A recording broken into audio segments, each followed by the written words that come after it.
departments were in attendance. I want to thank the staff for their presentations that day and explanations to the community members. And we had some great feedback from doing that presentation. So look forward to doing those again in the future. On Tuesday, July 25th and Wednesday, July 26th, our agency partnered with the Minnesota Department of Natural Resources on hosting the 2023 Legislative Mind Tour, and estimated 20 state senators and representatives attended. Tour stops included Hibbing Public Utilities, Talon Metals and Tamarack, the Minnesota Department of Natural Resources Drill Core Library in Hibbing, U.S. Steel Corporation's Keetac facility in Keewatin, Cleveland Cliffs, Hibbing Taconite near Chisholm in Hibbing. And the dinner at Giants Ridge drew representatives from cities, counties across our service area, staff from our agency, from the DNR, from MPCA, the governor's office, and the Office of School Trust Lands were in attendance throughout the tour and dinner. It was really well attended by local community members that evening. And I want to thank the board members that were there for putting your time and efforts in. It was really well received. So thank you for that.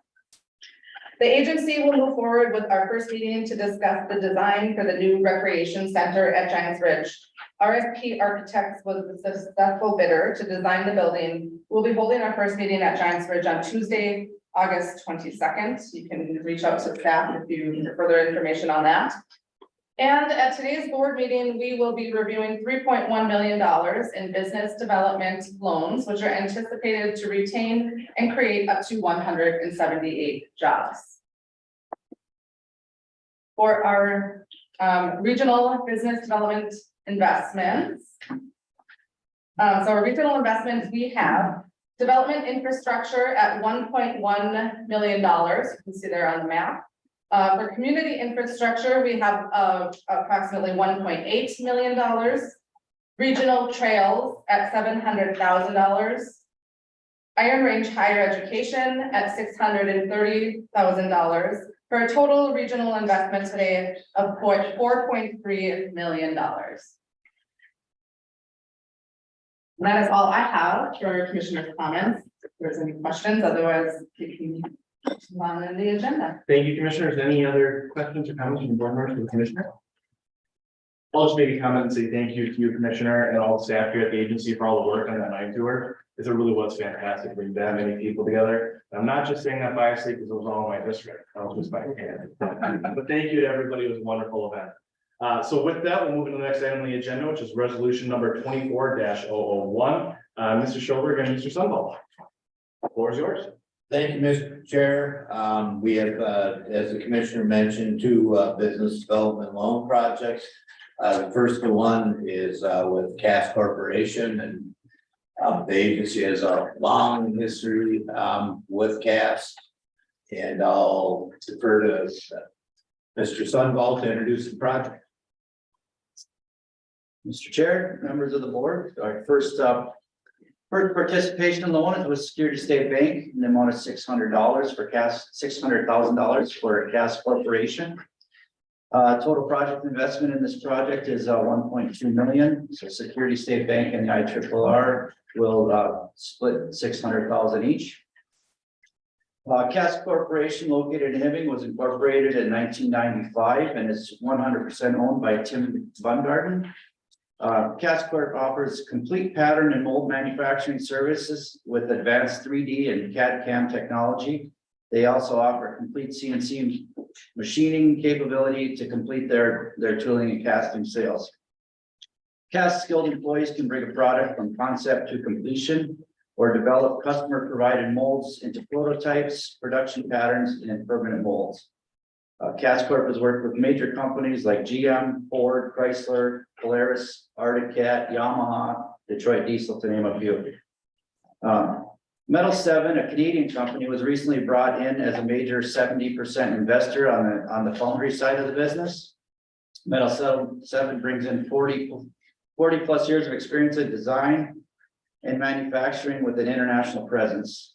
The transaction created a new company called Cass 7 LLC, which is in the process of executing a long-term lease with Cass Corporation.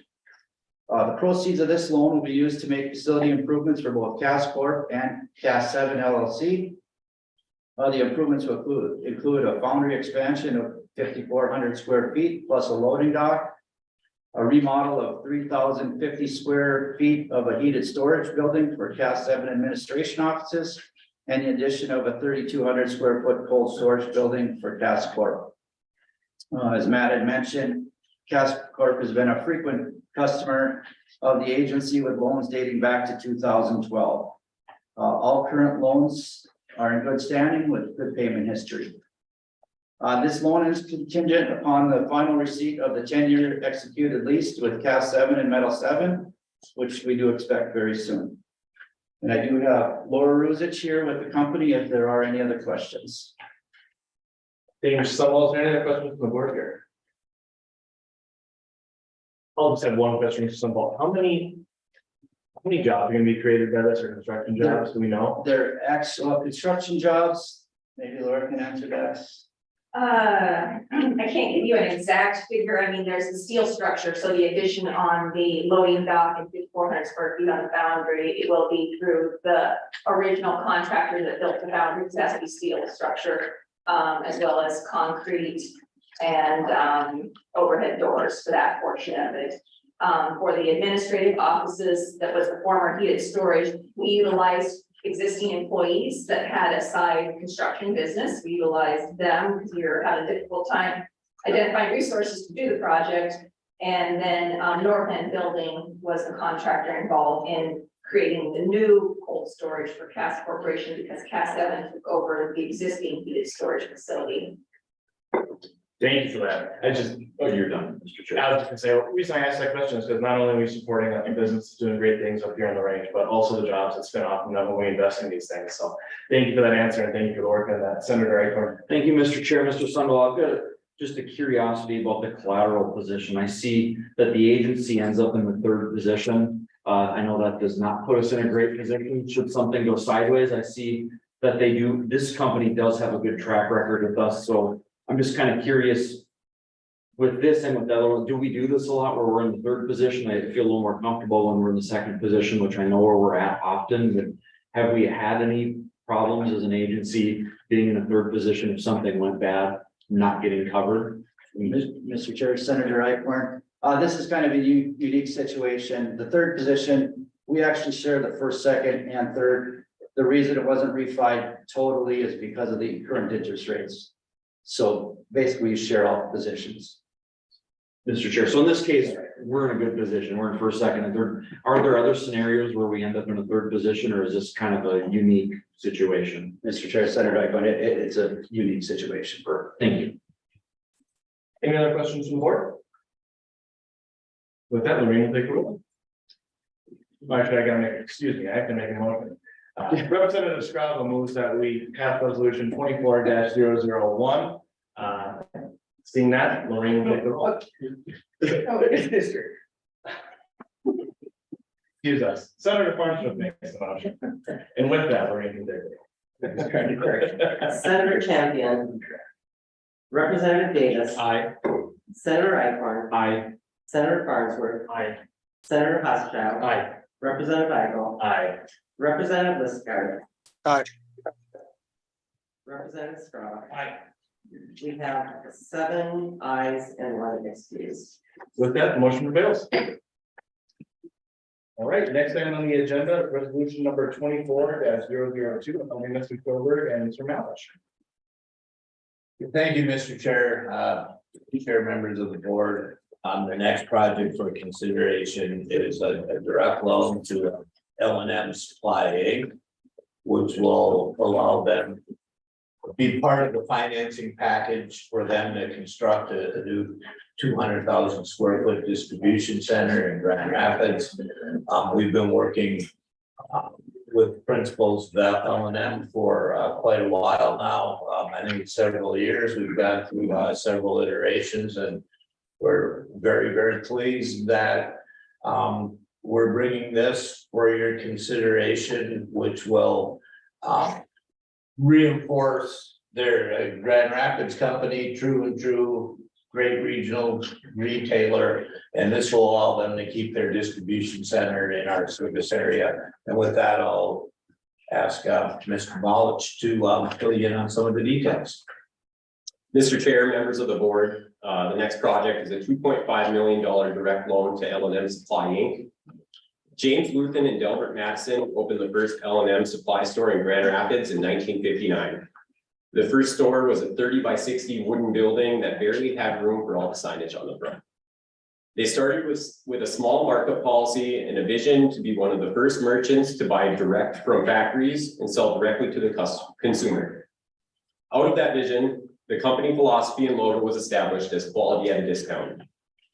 64 years later, and now in its third generation of family ownership, L&M has grown to 12 retail store locations across northern Minnesota, Wisconsin, and Michigan, and one corporate office distribution center. Due to the continued growth of L&M supply stores, the existing distribution center located in La Prairie is no longer capable of processing, storing, and distributing the volumes of goods needed to support the stores. Following the completion of a comprehensive study of available options, the decision was made to construct a greenfield state-of-the-art distribution center in the city of Grand Rapids. The project will involve building a 200,000 square foot distribution center and implementing industry standard systems and processes for efficiently moving goods in and out of the facility, and will support L&M Supply's growth for decades to come. Included in the project will be the addition of state-of-the-art forklifts, conveyor systems for moving product within the distribution center, a sortation system to increase efficiency, and a new warehouse management system that will increase accuracy, visibility, and systemic knowledge of inventory at all states of processing within the distribution center. Proceeds of the agency's $2.5 million direct loan will go towards eligible project costs, including the purchase of equipment. Collateral on the loan will be all the assets purchased with agency funding. This project will retain 83 jobs and result in the creation of up to 50 direct jobs and unknown but large number of construction and related jobs. Total project cost will be north of $55 million. Up to $1.25 million of the loan will be forgiven, subject to L&M satisfying criteria to be determined, but including job creation goals. If there are any questions, with us today are Mr. Del Madison, the Chief Operating Officer, Mr. Eric Anderson, Chief Financial Officer, and Mr. David Cowan, Executive Vice President of Strategy. Thank you, Mr. Malich. With that, is there any questions or comments from members of the board? Mr. Chair, Representative Listlegard. Representative Wilson. My question would be, what is yet to be determined criteria for forgivable? Mr. Malich. Mr. Chair, Representative Wisselgard, the forgiveness criteria to be determined yet is the phasing. So typically in the past, we've done forgiveness in multiple rounds. So we need to finalize the years that we're tracking the forgiveness. Mr. Schulter, if you had anything to add. Mr. Chair, Representative Lozigard, I would anticipate the forgiveness would be earned out over 2 or 3 tranches over a period of about 5 years. We've had some preliminary discussions with the company. Also, we're aware that there may be some deed financing involved that would include potential forgiveness. So we would work with them to be consistent for the sake of simplicity and for the company. The other terms would be that they stay in compliance with the loan agreement, et cetera, et cetera. Primarily would be geared towards the job numbers. Representative Wilson. Thank you, Mr. Chair, and thank you for the answer. Could you please keep us up to speed on what the final determination is on meeting those criteria? So just to have a blanket of uncertainty, I don't think is best practice. Thank you, Mr. Chair. Thank you, Representative Wilson. Further questions or comments on the board?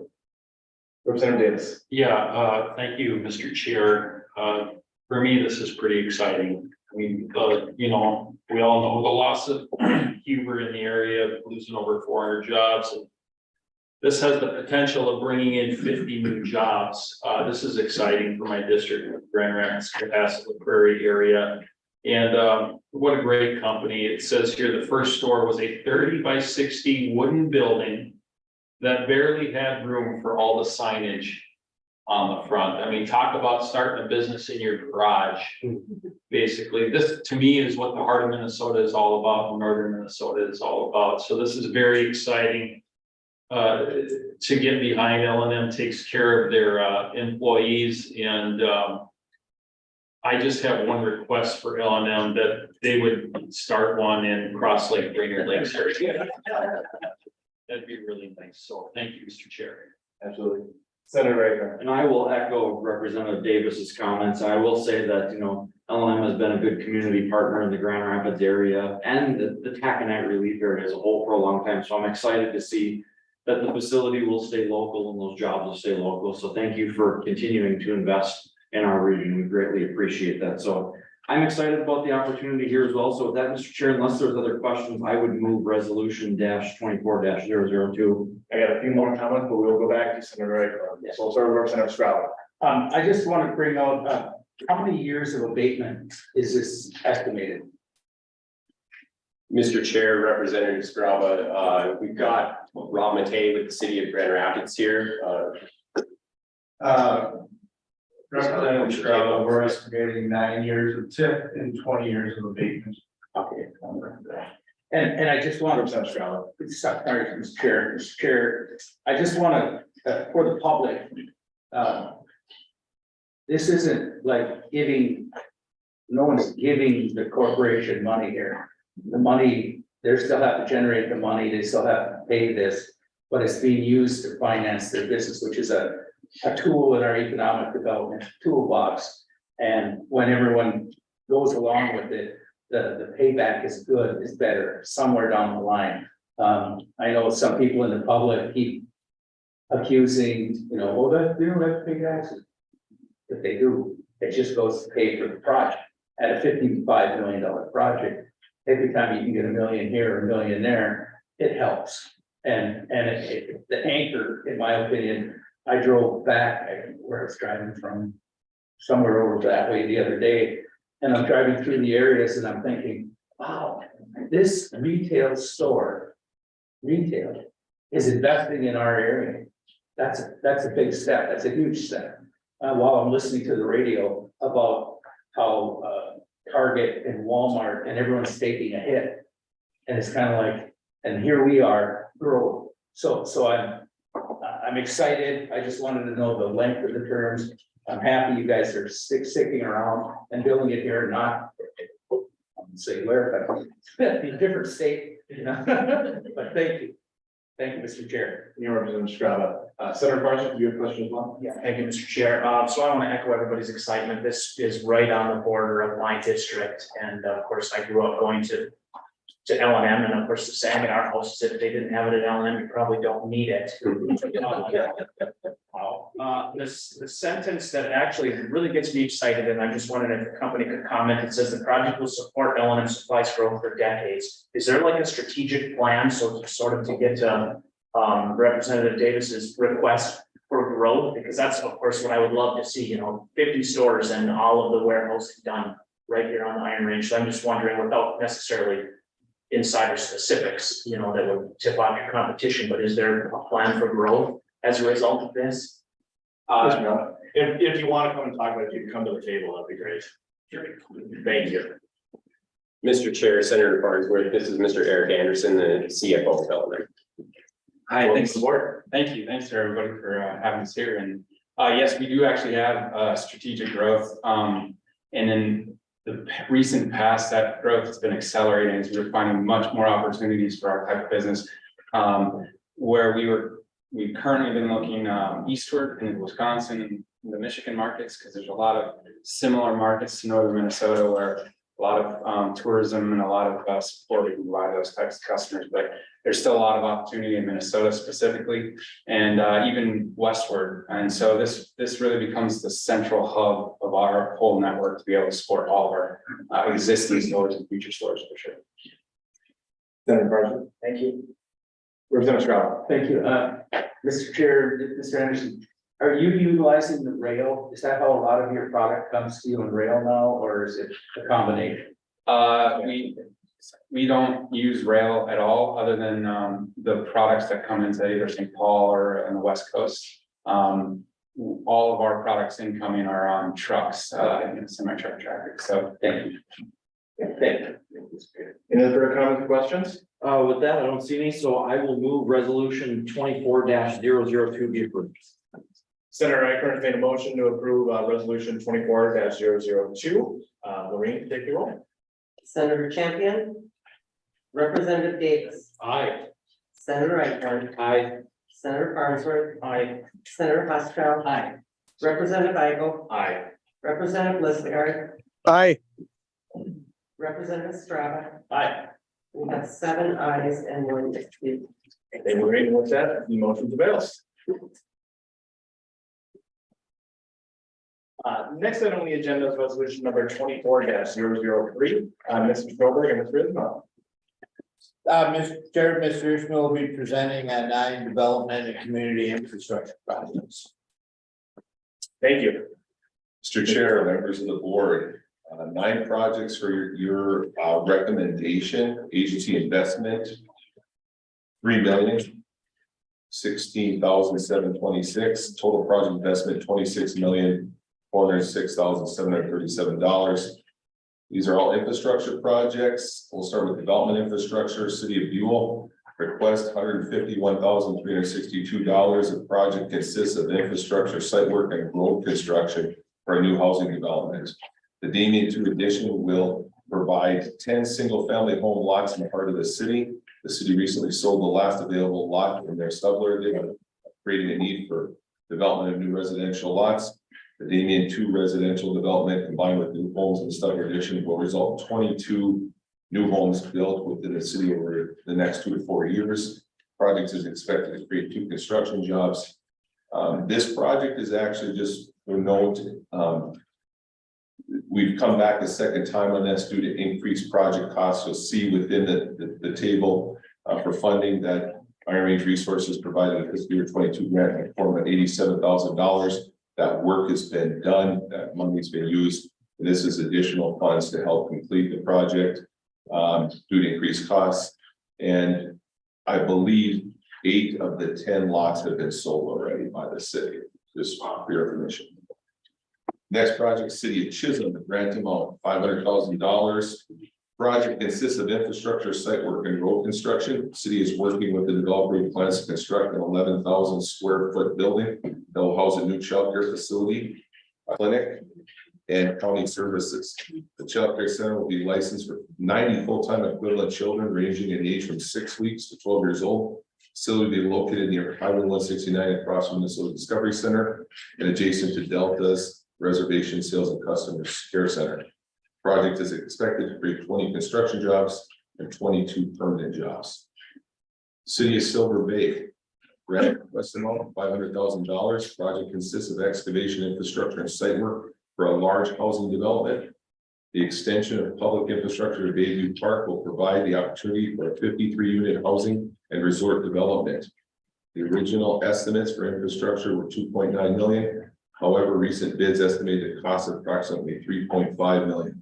Boathouse Bay is a housing development project that, when built out over the next 5 years, is expected to have a taxable value of $25 million based upon the 2023 Lake County assessor valuations. Project is expected to create 23 construction jobs. And again, just for transparency, we awarded fiscal year 22 grant amounts totaling $914,000. The bids came in way too high to make the deal happen. The city of Silver Bay came back for additional funding requests. That's why you see this brought for you today. Community infrastructure projects, Boys Fort Band in Chippewa. Request amount $386,500. The project consists of infrastructure and site work for the construction of a new 13,800 square foot public works facility. The Vermillion Public Works facility will provide a larger area for the equipment and vehicles used in the public works and housing departments. There will be 4 bays for equipment and vehicles, food shelf area, office space, conference room, and restrooms. The facility will provide food shelf services to band members residing in Vermillion and also to the surrounding communities. The project is expected to create 33 construction jobs. City of Grand Marais, grant amount $250,000. Project consists of infrastructure and road reconstruction for Fifth Avenue West. Reconstruction is necessary due to aging infrastructure. Fifth Avenue West is a major connector between Highway 61 and the Gunflint Trail. Directly serves North Shore Health Hospital and Care Center, Sawtooth Mountain Clinic, water reservoirs, Grand Marais Fire Hall, Cook County Recycling Center, Cook County Courthouse, a laundromat, small scale resorts, commercial businesses. Project is expected to create 33 construction jobs. City of Hibbing, grant amount $500,000. The project consists of 1.6 miles of water main, water valve and hydrant replacement. There are 3 water main sections that consist of antiquated 4-inch and 6-inch cast iron pipes that were installed from 1923 to 1925. There are 18 documented breaks and 1 section closed in the spring of 2022 due to this pipe shifting above the frost line. The project will provide Hibbing Public Utilities the opportunity to replace 33 lead service lines. Project is expected to create 42 construction jobs. And again, just to note, the grant is not actually for the city of Hibbing, even though it's serving the city of Hibbing and its residents. We will do a contract agreement with Hibbing Public Utilities as they manage the project. City of Pewaukee project includes improvements to the O'Brien Reservoir Park Recreation Area and partial reconstruction of North First Street. The O'Brien Reservoir project involves the demolition of existing dilapidated restroom facilities, construction of a new 24 by 30 foot 4-stall handicap accessible restroom facility, septic system installation, and minor parking lot improvements. Outside of that, the North First Street project includes complete curb and sidewalk replacement and overhead street light replacement from East 3rd Avenue to North First Street alley. North First Street improvements coincide with the ongoing Spire Credit Union Development Project in Keewatin and Key Tax Access Road improvements. The Key Tax Access Road work includes full mill and overlay. Project is expected to create 7 construction jobs, and this North First Street is main thoroughfare for Key Tax. So the city is looking for support because it gets such heavy usage to support Key Tax. City of Orr, grant amount $243,411. Project consists of replacement of Orr's regional airport's outdated fueling system. Current fueling system and supported software were installed in 1998. The Fuel Master software is accessed through dial-up connection and will be obsolete in the very near future. The current system does not meet current standards with the MPCA, Minnesota Pollution Control Agency, or current electrical and fire codes. The airport has 7 hangars that are currently full. There's a waiting list for hangar space. The airport is used extensively by the Minnesota Department of Natural Resources as a base for its smoke jumpers, helicopter, and air support during spring and fall fire seasons. DNR utilized the airport to conduct wildlife and other aerial surveys in remote areas. They'll be accessed by air. The project is expected to create 5 construction jobs. City of Virginia, grant amount $134,875. Project consists of elevator and men's handicap accessible restroom upgrades for area economic opportunity agencies headquarters in Virginia. Approximately 70 staff work in the Virginia facility, which is over 100 years old and in need of significant updates. AUA has invested in their building with updates to office rooms, break room signage, conference rooms, security systems, plumbing, electrical systems. AUA provides essential services in the region's 3 core counties, including St. Louis County, Lake and Cook, and in 9 other counties, including Aiken, Carlton, Itasca, Buchanan, Chisago, Galway, Isanti, and Pine. AUA's service area covers 25,000 square miles approximately, or about 29% of the state of Minnesota. Services include energy assistance, senior nutrition services, Head Start, homeless programs, adult education, housing, weatherization, employment, training, food access, transportation, youth services, MNsure, and business programs. Project is expected to create 4 construction jobs. Mr. Chair, I'll entertain any questions at this time. Thank you, Mr. Ismail. We'll start with Senator Hushman. Thank you, Mr. Chair. I think in public service and in policy work that a lot of us do, we're often brought a lot of challenges. And it can sometimes feel really burdensome. It can feel like we're not making headway on a lot of the key things that we face in our communities. And I think a lot of what is facing us right now are things like housing, are things like childcare. We continue to hear from employers that want to come up to the Northland, come up to the Iron Range, who can't get those for their employees. And so I think it's really important that we take a step back when we're facing all those challenges and hearing from constituents about all those concerns to celebrate when we are making headway on those key priorities. And I want to thank the commissioner and the IRRB for focusing, for setting these priorities and making housing a key part of the work that you all are doing, because I think it will make a really big difference in a lot of these communities. I also think that this is a really big opportunity for us as board members and as an agency to go to these communities and sell what it is that mining provides for our communities. So being able to go to places that maybe don't know a lot about mining, maybe they're a little bit separated from some of the core Iron Range, but they still are benefiting from what we're doing with housing and childcare and all of these great things. And that's things that we all can do in trying to showcase the great things that happen on the Iron Range. So I just want to say thank you. This is really, really exciting, and I look forward to celebrating these projects in the communities in my district, and I hope all of you do as well. Thank you, Senator Elshell. Representative Scott. Thank you, Mr. Chair. Just for the record, there's 5 projects in my district, up to 9. But the one I'm asking a question is in my district. The reason I bring it up is I sit on the Environment and Natural Resources Committee, and we passed a bill through it this year that deals with lead water lines. And we put a lot of money, the legislature's put a lot of money in that to fix these lead issues.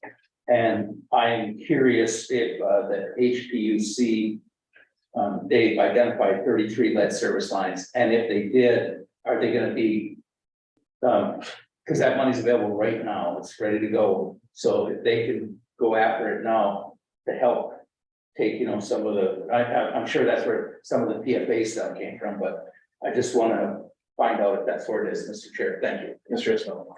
Mr. Chair, Representative Stroud, that's a very good question. What I would tell you is, the PFA loan component here is $500 million, no grant. I don't think it's tied to what you're referring to in terms of that pot of money. I do believe Luke, who is the general manager of that facility, is going after those funds. But I think the plan was get the money put in place now. They're already doing construction right now, and then go after those funds as they become available. So, but I'll do some follow-up to see where he's at with pursuing those funds and get information back to the board. Thank you, Mr. Chair. Chris, I'm at, there are communities on the range already going after, and these are grant dollars. Yep. A majority, and the head of the PFA is the same. Mr. Chair. Yes. Representative Scott, Jeff Freeman. Jeff. Jeff Freeman. Yes, and anyway, he testified in capital investments and everywhere else. And I've chatted with him about these issues because what led line in the original bill and then the final bill that came out, they basically just threw their hands up and said, we're just gonna pay for it all. Because at the time they were gonna, the homeowner would pay this much, the city would pay this much, whatever authority, taxing authority would pay that much. And then it just came to a point where it's like, this is way too confusing. Who owns what, where? If there's lead in the line, let's fix it. Period. That's the goal here. So I encourage if you can get the loan down and the grant up, it's there. And before everyone else grabs it. We'll follow up. Thank you. Yep. Thank you, Mr. Chair. Any other further comments or questions? Senator Treasurer. Thank you, Mr. Chair. This question is kind of part 2 of the question that I asked at the end of the meeting last month. And I made the point that it's my opinion that the agency shouldn't necessarily support organizations, any organization, government or whatever, that actively opposes our mission of economic development, that actively, or I should say that actively opposes projects that we have supported. And so my question is just kind of a broad one. Any of these entities on here, do we know that they have opposed any of our projects, sued any of our projects, or are these people that are all friendly to economic development? Mr. Chair, Senator Farnsworth. So again, from state agency standpoint, and staff standpoint, that doesn't factor into our criteria. We're not allowed to. It's not a question that we ask within our application process that comes from cities. And from municipalities or come from tribal government. So we don't evaluate based on that type of criteria. Thank you, Mr. Chair, and I understand that we don't evaluate based on that, but it's just information that I think we should have. So if if there's representatives in the room, I know the answer on most of these. But if there's representatives in the room that would volunteer, I know there was in Cook County a number of years ago, a bit of a kerfuffle about the possibility of passing a resolution opposing non-ferrous mining. So I know that it's a possibility. So if there's anybody that wants to volunteer, again, I get that we can't use that as criteria, but as a board, I think it's information that we should have, and it's information that the community should have.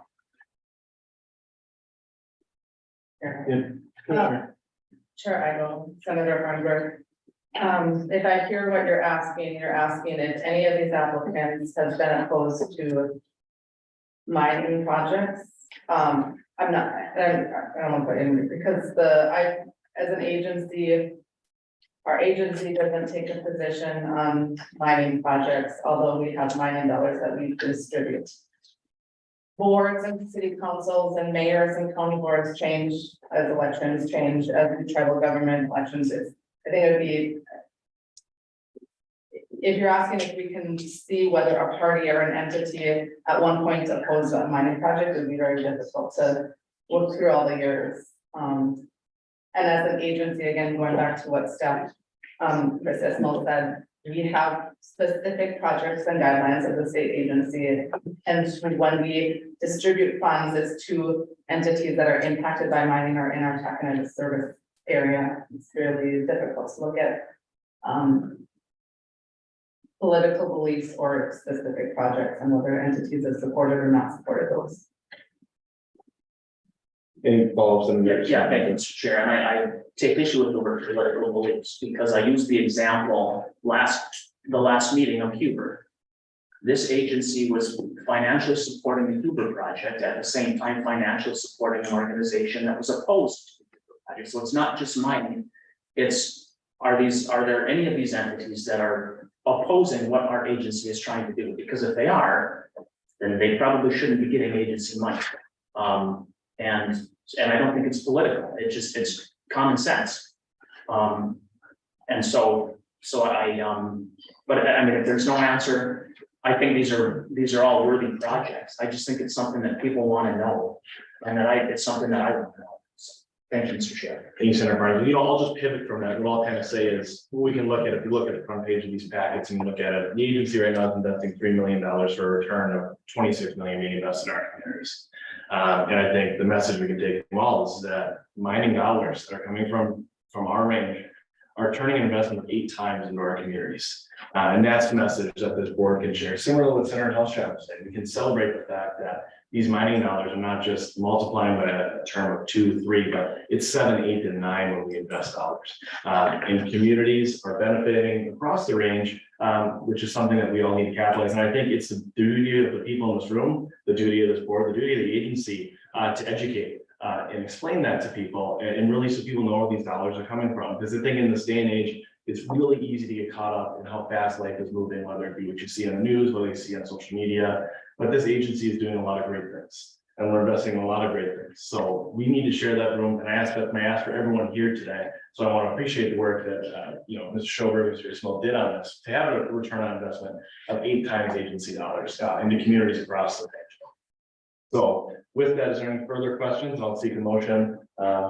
Representative Scott? I got 2. I would like to make a motion, but one of the things I want to bring up, and I didn't get a chance after the commissioner's report, was the fact that we had the mining tour, and a lot of the people in the mining tour do vote for putting a ban on copper nickel mining, but they came to see, they came to learn, and it's our job now to take that next step and get them here again and again and show these folks, that the dollars that we're spending right now today are, yes, there are organizations and groups that at times have opposed mining, and to press upon them, I mean, each individually, we can make our own decision whether if we want to support that or not. And I think it behooves an organization, if they're totally against it, and then they come and get the money for it, at some point, someone's gonna call it out. Which should be, that's the way it should be. But at the same time, our job is to show that mining is good. Mining does support our communities, not just in mining. Not mining to mining, but mining to a public works facility, a snowmobile trail, an airport, a street, you know, mining money goes everywhere. So I think it's important that we also try to educate our friends that don't see it the way we do, and show them that, yes, hang with us. We're doing our best to make mining better, you know, and I think if we keep working towards the information, that we're gonna be a better board, a better community because of it. Thank you, Representative Scott. Any other for council, I will seek a motion for the passage of this resolution. Only because Grant and I had 5 projects in here, so I would make the motion to approve. Representative Scott moves resolution 24-003. Lorraine, you please take the roll. Senator Champion. Representative Davis. Aye. Senator Eichhorn. Aye. Senator Farnsworth. Aye. Senator Hoskenpfennig. Aye. Representative Eichel. Aye. Representative Lister. Aye. Representative Strada. Aye.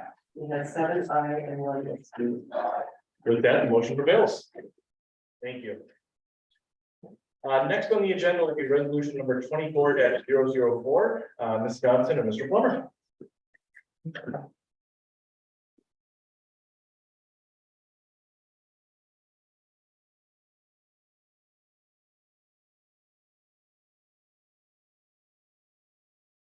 Chair, board members, good morning. Today before you, we have 4 regional trail projects. Total agency investment is $700,000. Total project investment, $3,982,430. We have Jim Plummer here today, who manages our regional trail program, and he will talk to you about the 4 projects. Mr. Plummer. Mr. Chair, members of the board, the first grant request is from the Itasca Drift Skippers Snowmobile Club in the amount of $50,000. The project consists of purchasing a new snowmobile trail groomer. The club is responsible for grooming 79 miles of trails in the Itasca County region. The next grant is from Lucin Trailbreaker Snowmobile Club. The project consists of replacing a highly used trail bridge that was destroyed by a flood during the spring of 2022. The bridge crosses the Poplar River and is a critical link to services and lodging in Lucin. The third grant request is from the North Superior Ski and Run Club. The project consists of purchasing a new snowcat groomer for the Pincushion Nordic Ski Trails. The club maintains and manages a 15-mile network of skiing and hiking trails. And Mr. Chair, members of the board, the 4th grant request is from St. Louis and Lake County's Regional Railroad Authority in the amount of $500,000. The project consists of completing construction of a 5-mile gap segment of the Mesabi Trail from McKinley to Biwabik. A large wetland is present in the area and has made route planning and design difficult. And a portion of the new trail will consist of a floating trail over the wetland. Awesome. Thank you, Mr. Plummer. Is there any questions or comments from members of the board? Senator Harry. Thank you, Mr. Chair. Mr. Plummer, just a couple questions. Well, I'll start off with saying, you know, we are certainly very lucky to have a lot of these clubs, and most of them work on a volunteer basis.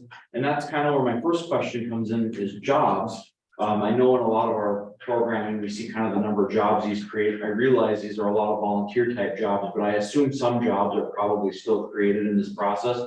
Do we kind of know what kind of jobs, how many jobs are created as part of some of this process? Mr. Plummer. Typically, what is the formula?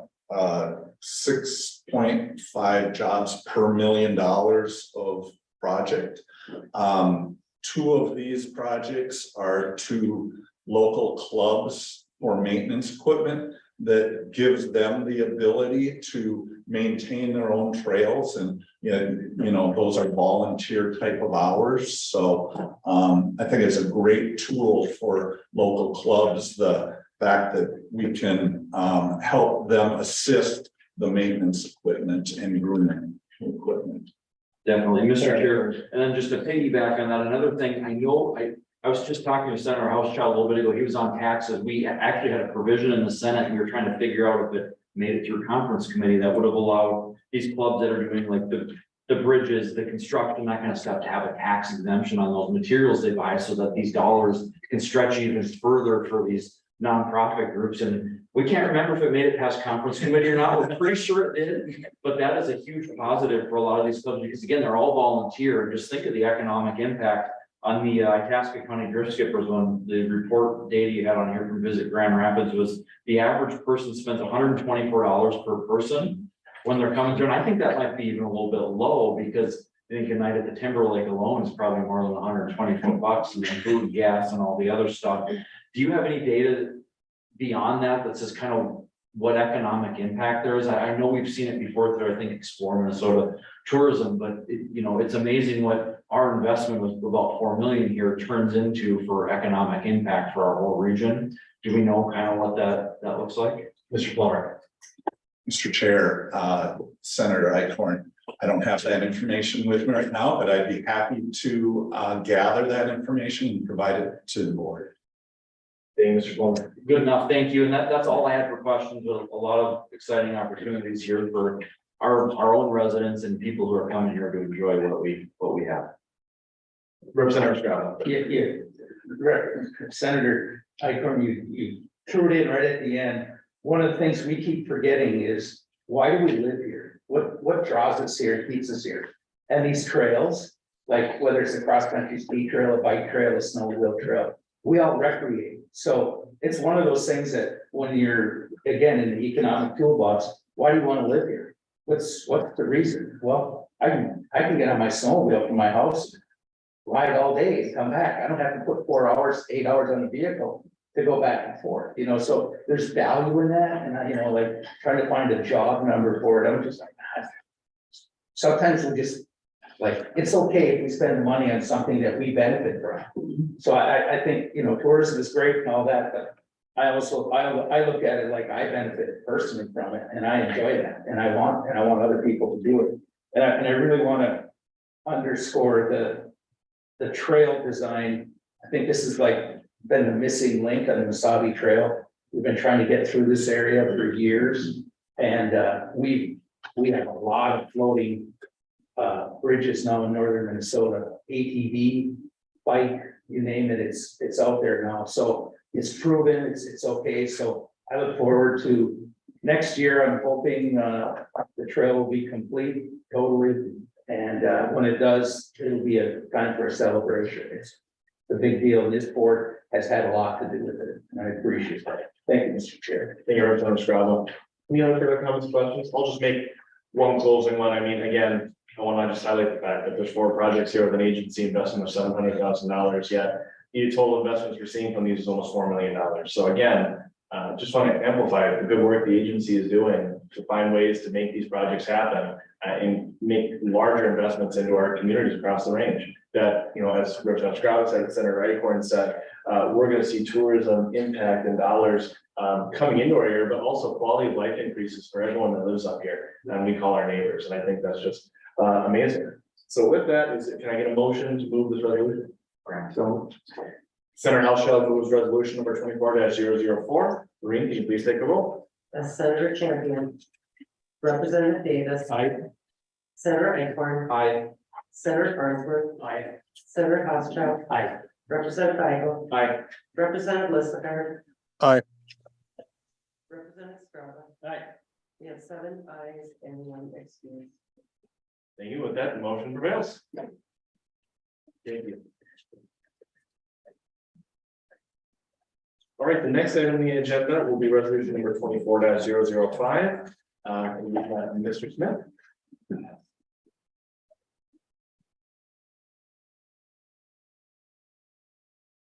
There we go.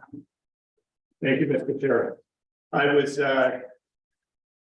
thinking as I was preparing this week for this morning's meeting that I should give a little bit of a brief history of the Iron Range Higher Education Committee and its account, because there was not a single board member who was around when it was created. So, Mr. Chair, I'm measuring that against, I'm the only one standing between us and a 1-hour meeting, so I'll speed it. He's the same. So this. The unique part of this committee is that it's a legislatively created committee. It was created back in 2008. There's mention of it, however, going all the way back to about the 1996 session, when they started to create the funding sources that would go in. And so in 2008, this committee was created by the legislature to advise the commissioner on providing higher education programs in the service area.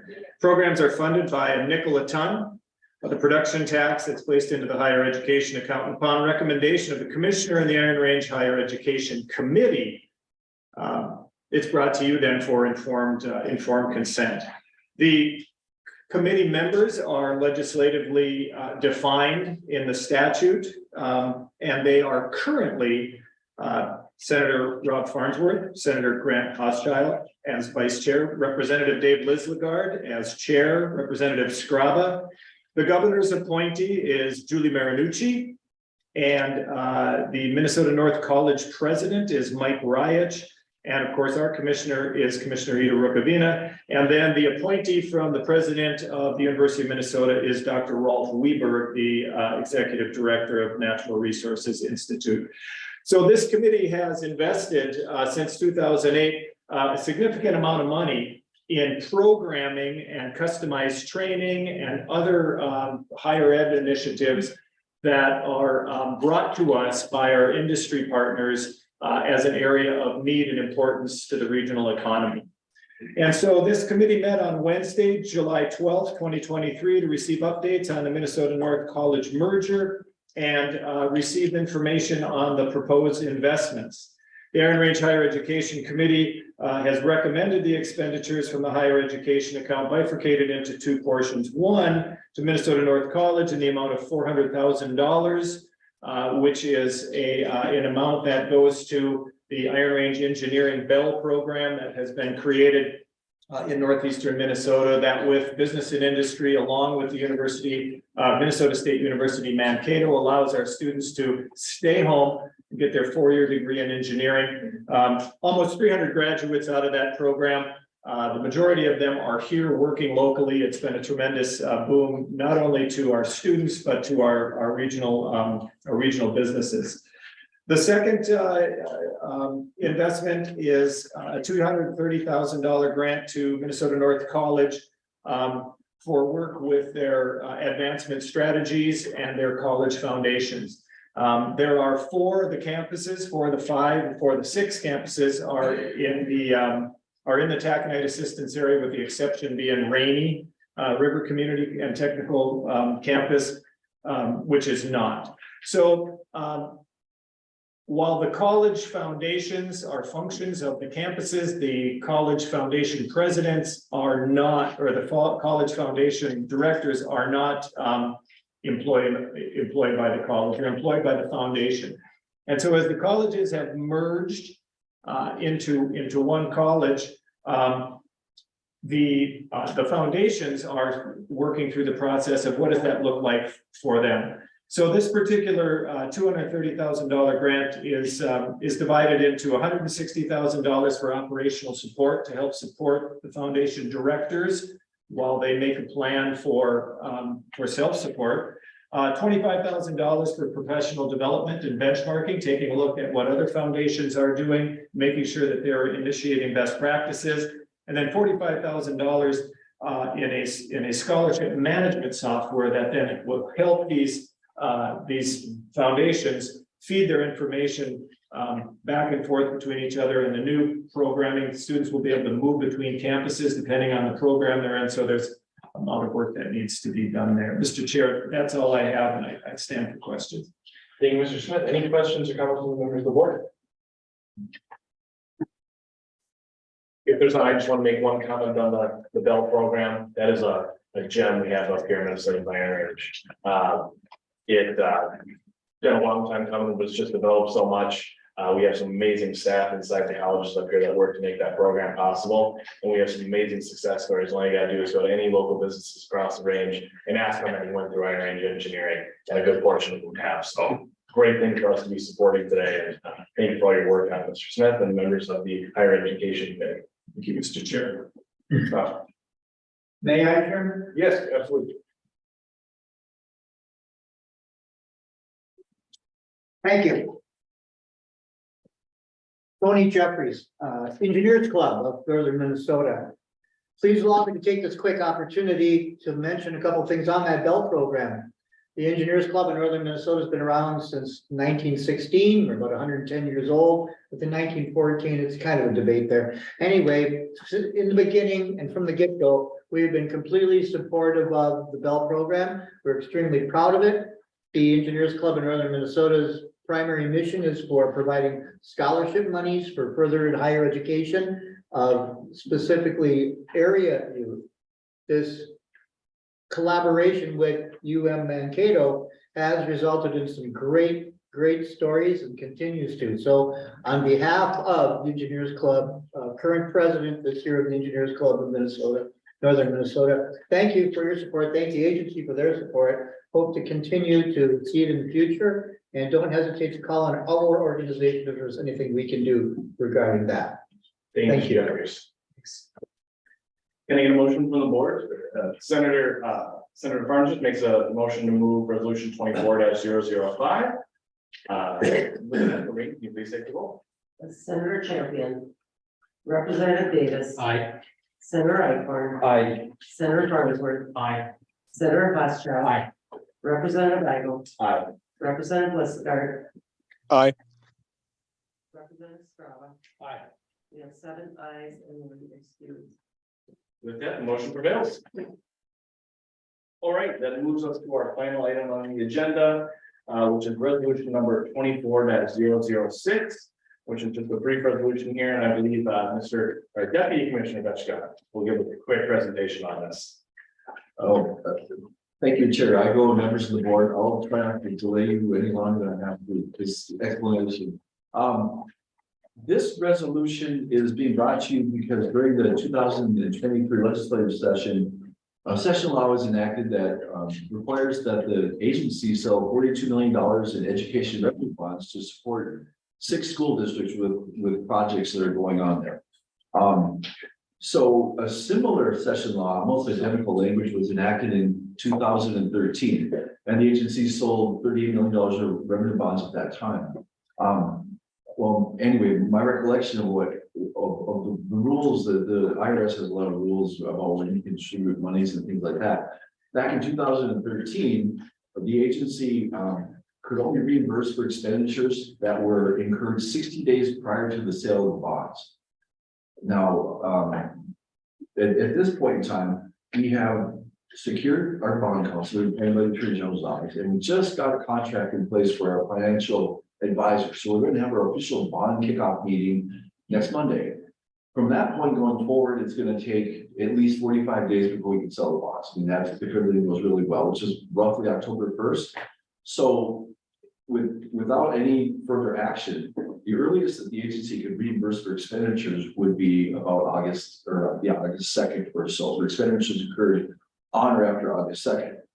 However, I had a meeting with bond counsel after we secured, the appointment, and I was informed that there's a way for us to actually declare our intention to sell the bonds, which is a trigger event that would allow us to reimburse for expenditures incurred 60 days prior to the declaration of such intention.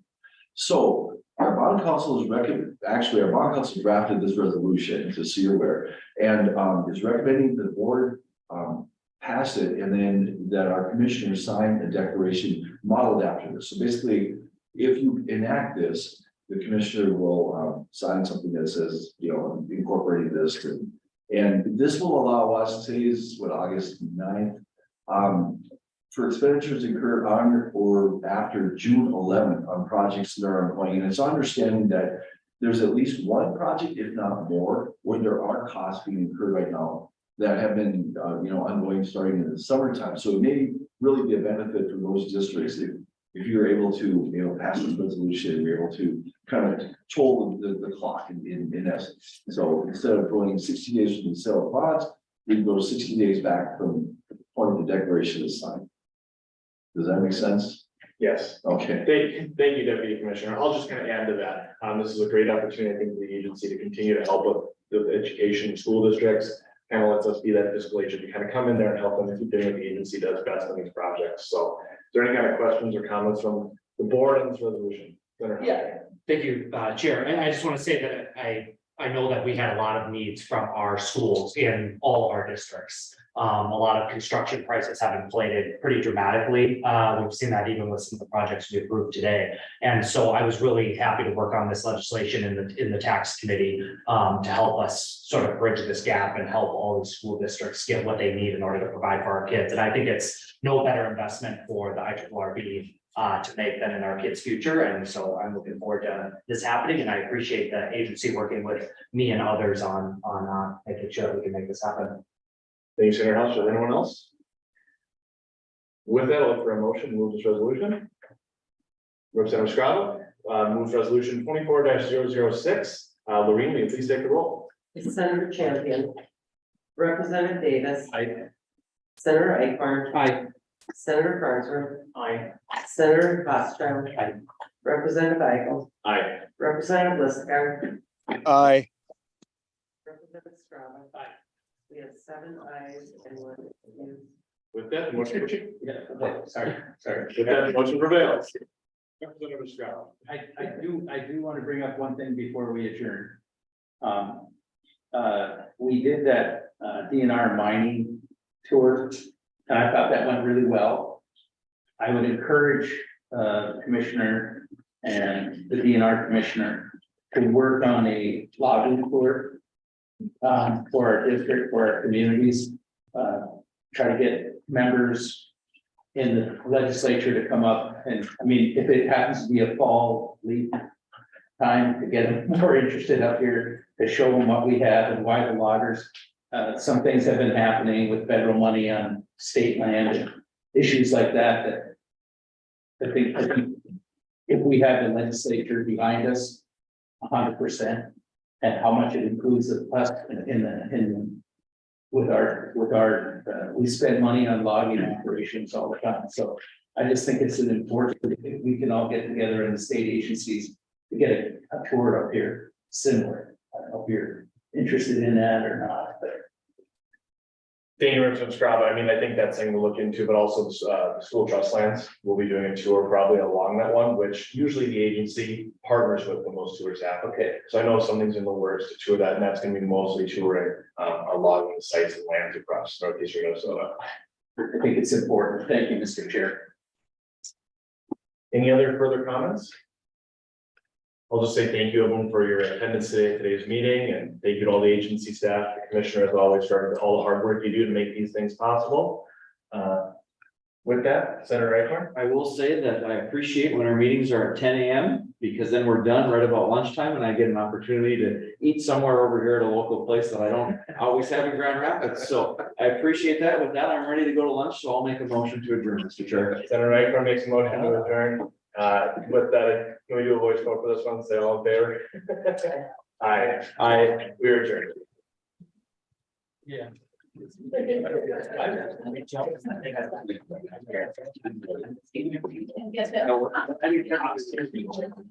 gonna have Well. good news.